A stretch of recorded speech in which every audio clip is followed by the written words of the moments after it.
Hello everyone, it's Joe here from Snake Draft FPL, and yesterday we held our draft for our Snake Draft FPL League. We had 9 of us here in person, 1 on Zoom and 1 auto drafting in our 11-man league. I am going to go through the draft today. We're going to have a quick look at the draft board, kind of talk about anything that stands out, and then I'm just going to go through each of the teams one by one, kind of give my opinion on how they're going to do, and anything you can learn from them when you are going into your own drafts. Before we start, I'll just say the scoring in this league is standard FPL scoring with bonus points. In addition to that, we have Kante points, which are 1 point per every 2 tackles or interceptions. So doesn't make too much of a difference, and that's only for midfielders and forwards. Doesn't make too much difference, I'd say, to the overall play of the league, but it does add a bit of depth to the midfield pool. So without any further ado, let's take a look at the draft board. Okay then, so here you can see the draft board. We did names out the hat for the draft order, and we did it literally just before the first pick. So none of us had any idea of where we were going to draft. Ben came out the hat first. I ended up getting 6th in the draft, which is okay. I was kind of hoping for a first 5 pick because I think the first 5 options are kind of the real premium ones. But 6th is fine. I'm happy with where that is. To be honest, I was kind of happy with anywhere. I think there aren't really many bad places to be this year because the second round is quite deep. So if you do end up with that late first round pick, I feel like there's some good options in the second round. So let's just have a quick look, especially the first few rounds, because I think they're quite important. First 5 that went: Salah, Son, Haaland, Kane, KDB. No arguments there really. I probably would have Kane ahead of Haaland, but I don't think there's much wrong with that. Next up, Sterling, Trent, Jesus, Bruno. I think that's pretty standard as the next 4 picks.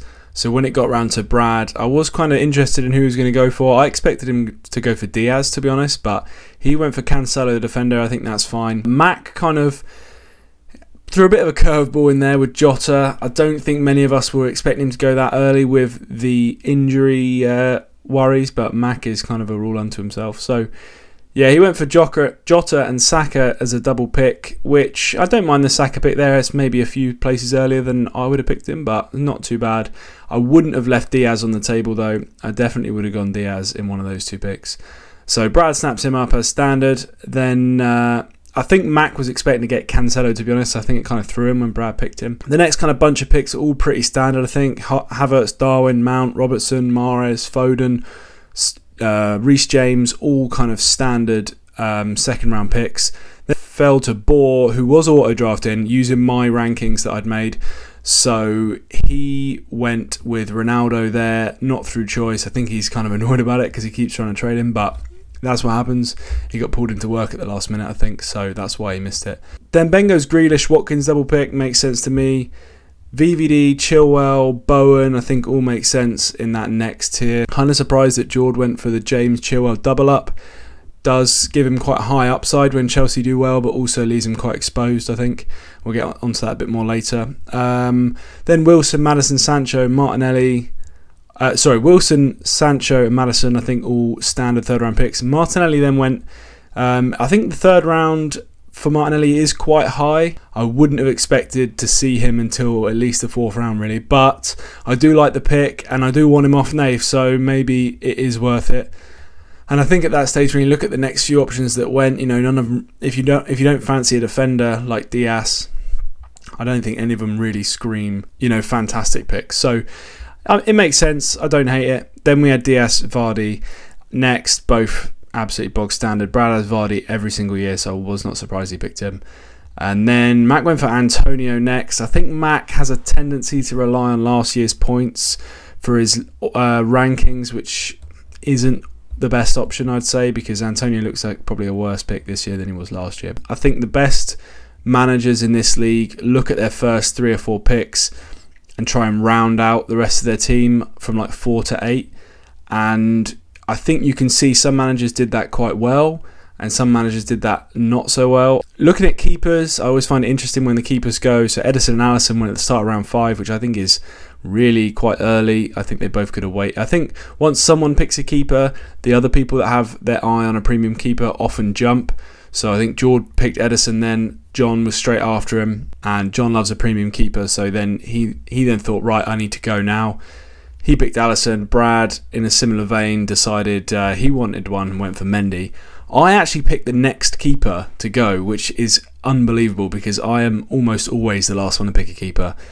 But it got to round 10 and I had 2 good defenders. I had 4 good mids and 3 good forwards. So I felt pretty confident with all my team. I felt like there was good picks that I'd get later on that I wasn't worried about being taken. So I thought Lloris is actually second on my list. I have him above both Ederson and Mendy, mainly because of the save points, bonus points potential. So I just thought, well, now's the time to get him, I suppose. He probably won't be here when it comes back round to me in the next round. So yeah, I jumped for him. Then people were quite surprised in the room, actually. Other than that, I'll kind of talk through the teams a bit more when we go through them. I'm not going to spend loads of time on each of them, just kind of point out strengths, weaknesses, and how you can kind of round out your team. So let's hop into the teams. So I'm going to start with my team first. Lloris in goal, as I said, I felt like it was time to jump for him. I feel like the defence is reasonably solid. Obviously, Robertson, I'm very happy with, although there is a part of me that just thinks he's such good trade value that I may not actually have him by the time the season starts. Gabriel, Carlos, I'm really happy with. So the defence is quite well rounded, I think. The midfield, because we do have those Kante points, I'm actually really high on Billing. He is quite good for tackles and interceptions. He also gets forward a bit, kind of gives a bit of everything. I think he might fall into that Souček kind of mould, who do benefit really well with the Kante points because it kind of dovetails with their attacking returns. Sterling I'm high on. I think he's going to do well for Chelsea. Maddison and Coutinho, we know what we're going to get. And then I've got Sinistero, who I think is actually going to be injured for that first game at Wolves, so I'll probably start Doucouré instead. He's quite good for Kante points as well as, he has a bit of attacking return potential, although I'm not particularly high on Everton. So the midfield I'm really happy with. Forwards are a bit light. Mitrovic and Brennan Johnson I think are both good picks, probably both pen takers. So I'm fine with those two. I don't really have that outstanding forward pick, but there aren't that many teams in the league that do, to be honest, so you just can't take what you get. Richarlison I did get. I'm not a fan of him, but he was still available in something like the 8th round.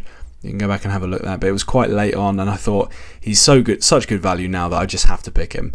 So yeah, my plan with him really is to just hide him for a few weeks. Then if he gets a run of starts, great. I might then be able to get a trade out of him, or I'll just keep him if he looks like he's going to do well. So I'm really happy with this team. It's not the best team I've ever had, but it's far from the worst. I think it's got decent value, and I'm happy going forward. So that's my team. Okay, I'm going to do the rest of them kind of in order of how much I'd like to have this team. So the next one up is John's team. He has got a premium keeper in Alisson, in my opinion the best keeper in the game, so that's obviously great. Defence I think is a little bit weaker than John would normally go for. I'm not convinced that Stone starts. Lenglet I think probably will have the spot for Saints at home, but then going forward I'm not so sure. Mings, White and Fofana are all fine. None of them particularly exciting. So the defence is a little bit weak, I think. The midfield is pretty good. I like Foden. I think Neves and Basuma are great for Kante points. Neves also does offer that set-piece threat. So Max I think is a good pick, especially for Forest at home. Quite exciting.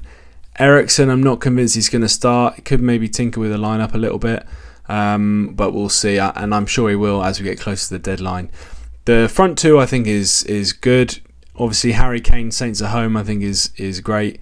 And Calvert-Lewin, I'm not a massive fan of Everton this season. I don't think they're going to do particularly well.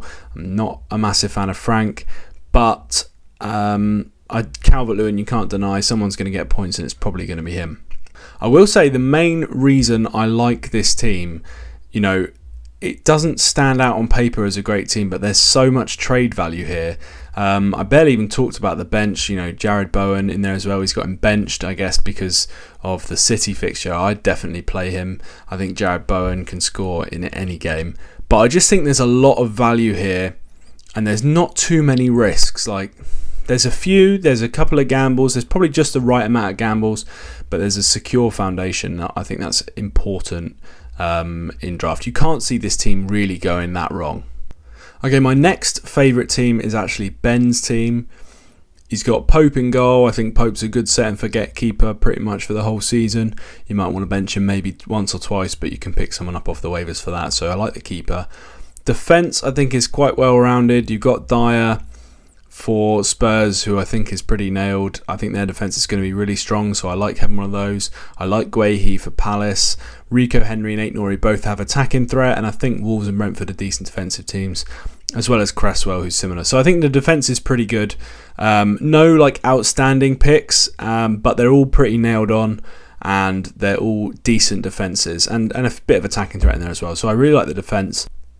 I think the midfield, though, is really strong. Obviously, you got Salah there. Actually, since Salah's been in the league, not a single person has missed playoffs while they've owned him, which is quite interesting. So, Grealish, I think, is good. I think he's probably going to get the start at the start of the season. He's going to have the spot and he'll have a chance to impress. I do quite like that pick. Obviously, he flattered to deceive a bit last season, but this year with a link up with Haaland, I think might work quite well. So, I like the Grealish pick.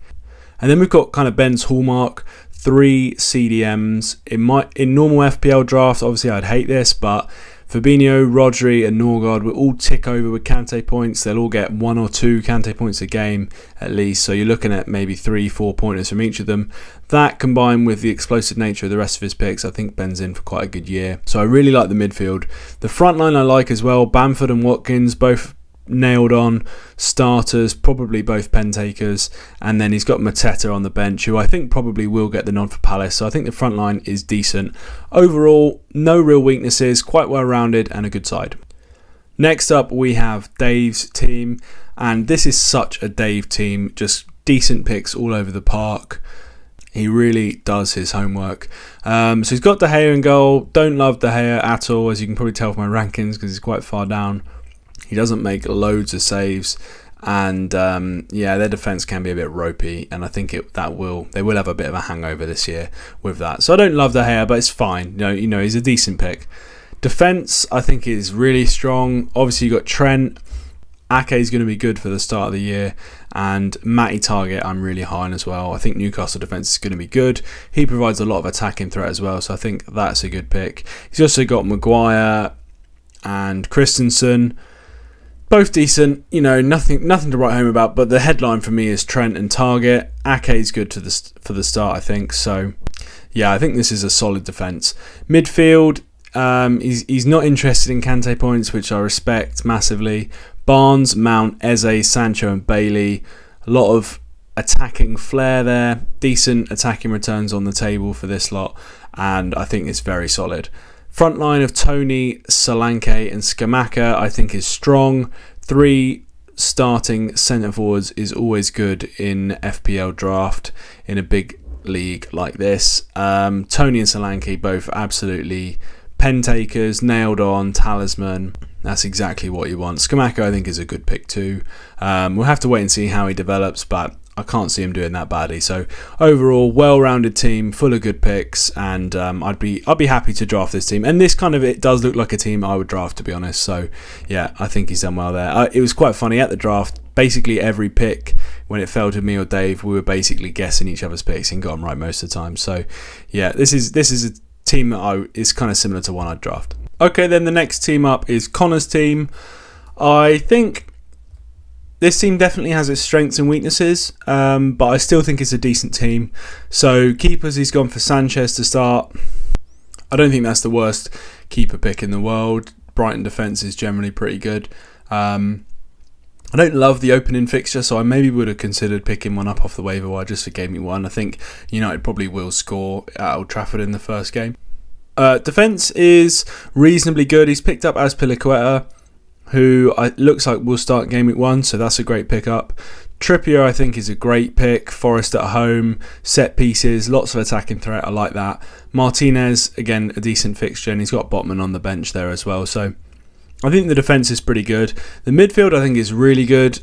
KDB, Mahrez, obviously amazing picks. Rashford, I don't love, but I understand that he's like a good pick. He's going to be starting, we think, so definitely a decent pick there. Kulusevski looks like he's going to start the season on the right, and he may well keep that spot. So again, a really, really strong midfield here for Connor. The front line leaves a little bit to be desired. I mean, Firmino, how much is he going to play? Obviously, he started the Community Shield, which is why Connor's picked him up. But I'm not sure how long that's going to last. Callum Wilson, I think, is a good pick, but then he is very injury prone. Connor doesn't have a lot of depth up front. His third forward is Undav, who looks like he's not going to get the shirt to start the season, so might take a bit of time there. So this team, great midfield, good defence, little bit light up the top, which is kind of to be expected because not everyone can have a good front line because there just aren't that many good forwards. But I would worry about the minutes of Firmino and Undav combined with the injury risk of Wilson, but still a good team. Okay, next up we have Bohr, who was on auto draft at the last minute because he couldn't quite make it. So he was using my rankings to auto draft with, as it wasn't expected. So this is kind of a representation of what can happen if you just leave it to the auto draft rankings. I quite liked my rankings. I thought they were quite good, but I will always in the draft tinker with who I'm picking based on who I've already got. So this does kind of show that rankings can get you a decent team, but you do have to tinker as the draft goes on to make sure you've got a well-rounded team. So for instance, I think the keepers came right near the end of the draft because I ranked them so low, which is fine. Raya and Guaita are both fine as long as Guaita's going to start the season. We're not 100% sure yet, but I think he probably will. So keepers are fine. Defence is really strong. Walker, VVD, Ben Davis, Dean, Canos, I think are all great picks.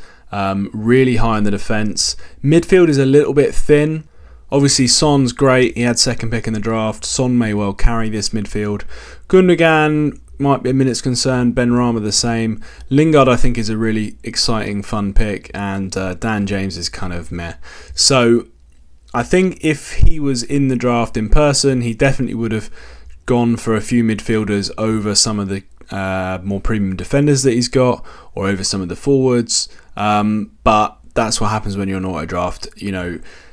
Because a lot of the midfielders were picked, there was a big bunch of defenders that had kind of been skipped over for a few rounds, and Bohr kind of hoovered them up. The likes of Dean, Walker, Ben Davis. At the front line, Martial, Ronaldo and Jimenez is not ideal. Obviously, Jimenez is injured to start the season, which means he's only got Martial and Ronaldo. Kind of not ideal because it's very unlikely both of them play. So he's probably only got one playing forward to start the season, and he's not sure which one it's going to be, which is a tricky situation. I personally think it will probably be Martial at Brighton. In fact, I'm pretty confident it will be Martial for Brighton.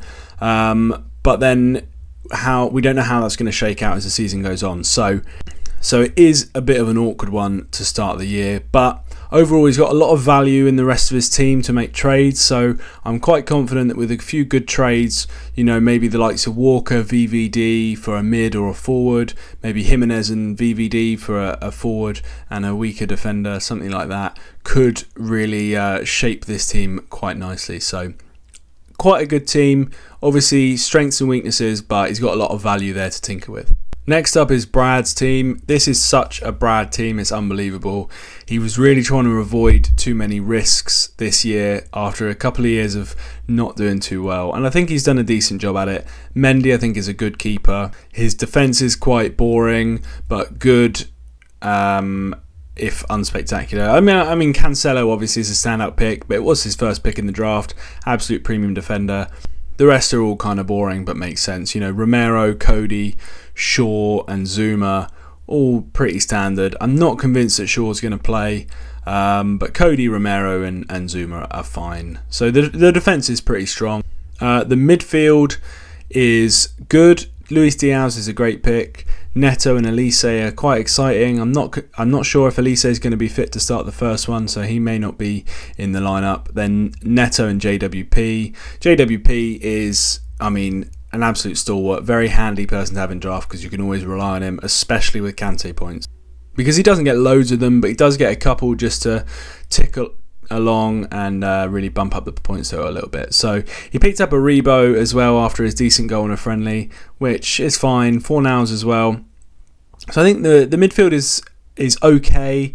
It's a little bit prone to some minute loss if Elise, Fornals and Aribo all don't start, which is possible. He could be quite light, but it's fine. It's good. The front line I don't love. Jamie Vardy, 36 years old now, or soon to be. He may still do it this season, but it's just a bit of a risk for me with his age. Yeah, and he's starting to pick up these injuries a little bit as well, so it just might cause him some issues. Danny Ings, I'm not convinced is going to be first choice, and I don't think he'll probably start. So that might be an issue. And then Mopé the same. Mopé may well start the season, but I think as it goes on, he's probably going to lose his place to Undav. So bit of work to do in the front line, I think. But overall, not a bad team. He's got some value to work with. I think the danger for Brad is that he doesn't make any trades. This team gets a bit stale, and he kind of slips down the pecking order a little bit. So it's fine. It's a good team. Some good picks, definitely some really good picks, but also might just fall foul to some of his players not starting. Okay, Nath is up next. He's got Martinez in goal, which is great. That's fine. Good keeper pick, in my opinion. Defence, Zinchenko, Cash, Dalot, Cucurella and Lamptey is okay. I really like Cash. I think Dalot's a fine pick. Zinchenko looks good to start the season. I think he's going to get the nod with Tierney's fitness issues. And Cucurella and Lamptey are both fine. Cucurella obviously a much better pick if he goes to City, but it doesn't look like that's going to happen now, so he might be stuck with 2 Brighton defenders, which isn't ideal, but both have a bit of value, so he could get a trade for one of them if he wants to. The midfield is good. Kante, Bernardo Silva, Martinelli, Souček, Bentancur, Gordon, Trossard. Obviously he's utilising that flex position to get a few more mids in, which is good. Souček I think is a really good pick in this format because he gets some attacking returns plus the Kante points. Martinelli I really like and I'm trying to get off him, but haven't been successful so far. Bernardo Silva might be a bit of a minutes risk. We're not really sure. I'm not convinced he's in City's best 11 at the moment, but not sure. Bentancur is boring, but is fine for some Kante points and maybe a little bit of attacking threat. Trossard I don't love, but is a fair pick to have on your bench, and Gordon could turn into be a good asset. So the midfield is okay. There's no standouts. There's no great players here, but it's fine. Up top, he's got Jesus and Darwin. Could be really good. We're not 100% sure yet how it's all going to fall. I think Jesus is going to do well. Good pick, in my opinion. And Darwin could be a great asset. We're just not sure yet. I think he will do well, and I do like the pick. So the front line is strong, even though there's only 2 of them. I think they are both really good picks. So I feel like this team's a little bit off balance. The midfield, I think, is a bit weak. The forwards are good.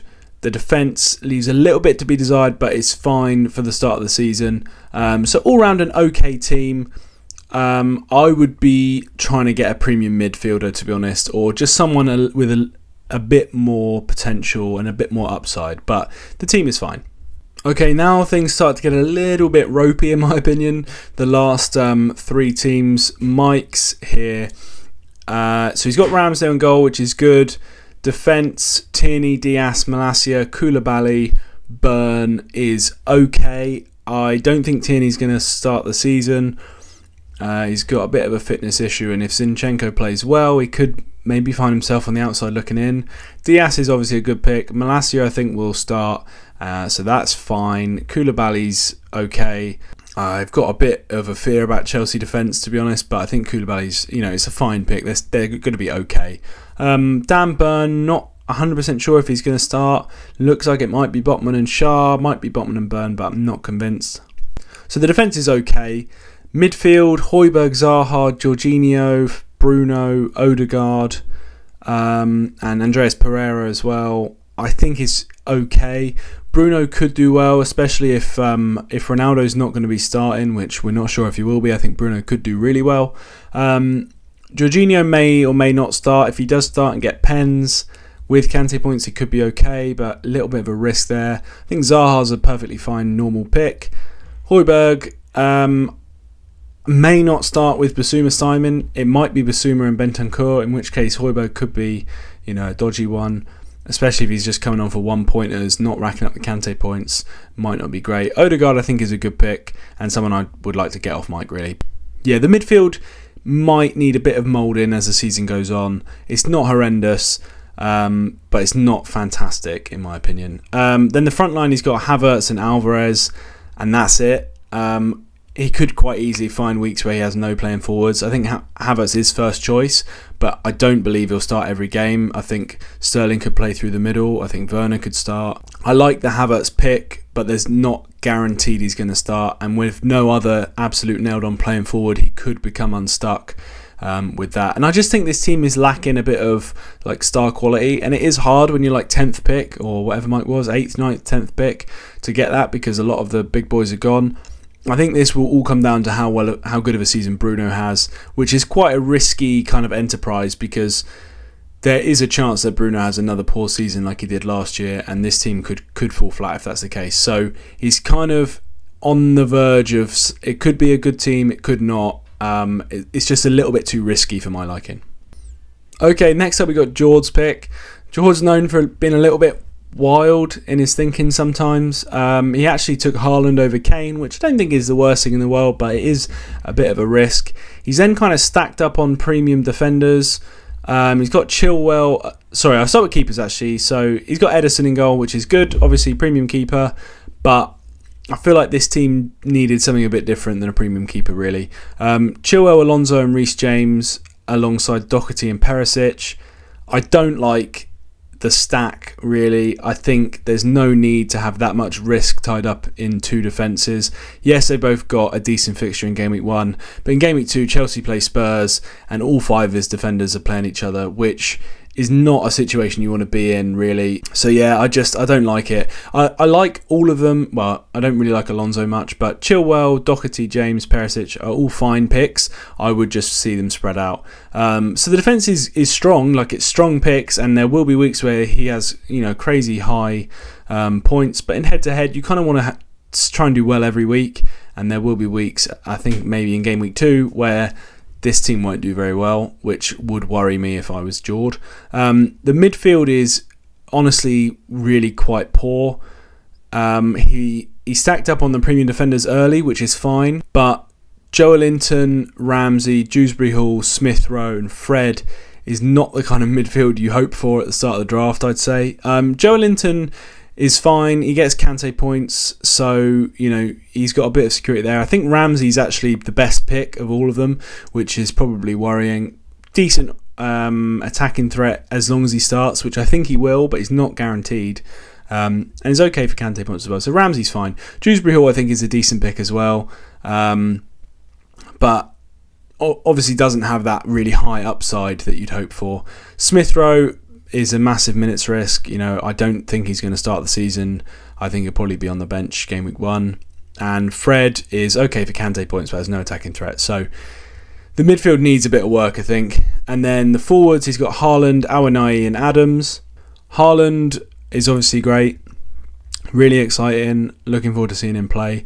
And I'd like to own him, so that's fine. Awoniyi, I think, might take a bit of adjust into the Premier League. And their opening fixtures after Newcastle are really not very nice, so that's not ideal. And then Che Adams, okay, he's probably Saints' main man at the moment, but that's not much to speak of really. Their fixtures are really tough as well, so I think the front line is okay, but not amazing. The midfield needs some work, in my opinion, and I just think this team's way too unbalanced for my liking. He's got all his eggs in one basket, which some weeks will be great and some weeks will be horrendous. I think you really need to mix it up a bit more than that to do well across a whole season. Okay, last up we have Mac. Mac's team is interesting, I would say. I think he's gone for the Forest double up on keepers. I think he may as well just drop Hennessy because Henderson's going to play every week. There's no real need to keep a backup keeper when you've got flex positions, so I'd strongly advise him dropping Hennessy and picking someone up off the waivers. The defence is good. I think Matip, Thiago Silva, Janssen and Robinson are all decent picks. Obviously, he's got Laporte as well, who is injured at the moment, but when he comes back, will be a really good pick. But it just that those opening few game weeks, I think he might struggle in general. Midfield of Rice, McGinn, Tielemans, all pretty good on Kante points. All will do reasonably well, I think. Saka, I think, is a good pick and this team's best player. And then he's gone for Conor Gallagher, which surprised kind of everyone at the draft. I'm not convinced he really thought through. I think he was looking at past points for Gallagher and Brozier as well, who we'll get to shortly, because I'm not convinced they're going to start for Chelsea. They might break through at some point in the season, but that's an easy waiver pickup when it gets to it, in my opinion. The front line, Jota, Brozier, Antonio, is risky to say the least. I mean, Jota's out for the first couple of games, it looks like. Brozier almost certainly won't start, and Antonio may start. I think he probably will start at home to City game week 1, but that's not ideal. So he could be looking at in a few weeks' time having 3 non-starting forwards, which is not a place you want to be in, really. Like I said, in 6 weeks' time, I think this team will look better with Jota and Laporte both fit. But for the time being, I think there's some changes I would make straight away. The likes of Gallagher, maybe Brozier, Hennessy definitely. Pick up some players on the waivers. And to be honest, I'd probably consider trying to get a trade for Jota or Laporte just to paper over the cracks for the first few weeks while they're injured. Yeah, I just worry about this team's trade value. Like, there's a lot of players here that don't have a massive upside, so people aren't really willing to take punts on them, and therefore you can get stuck in this scenario of having quite a low trade value team. It could do well, especially if Gallagher and Brozier both go out on loan this season or get sold. Then this team could become much better. But it's just full of way too many risks, in my opinion, and doesn't have that high of a value when you go to the trade market to try and improve it. So that is a kind of scenario I think you'd want to try and avoid. Okay, then that wraps up my draft review this year. I did spend a bit longer on that than I thought I would, but it's quite fun talking about the teams in your league. Let me know if you found this helpful planning for your own drafts, and like the video, subscribe to the channel, and we'll see you next time.